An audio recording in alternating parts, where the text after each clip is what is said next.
আচ্ছা, আমরা যে জন আকাঙ্ক্ষা নিয়ে কথা বলছি, এই জনটা কারা? এই জনটা কি সমাজের উচ্চবিত্ত শ্রেণী, যারা প্রতিনিয়তই মনে প্রাণে বিশ্বাস করে যে স্ট্যাবলিশমেন্টের সঙ্গে তাদের থাকতে হবে, স্ট্যাবলিশমেন্টের সঙ্গে থেকে তাদের যা সম্পদ এবং সম্পত্তি সেটাকে আরো কয়েক হাজার গুণে বাড়াতে হবে?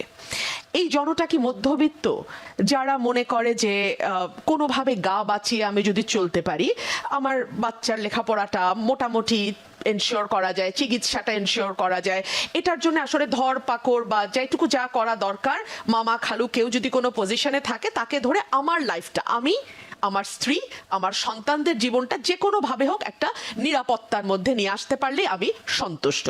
এই জনটা কি সমাজের প্রান্তিক পর্যায়ের মানুষ, যারা আসলে প্রতিনিয়ত যুদ্ধ করে কেবলমাত্র এবং কেবলমাত্রই বেঁচে থাকার জন্য? এই জনটা আসলে কারা?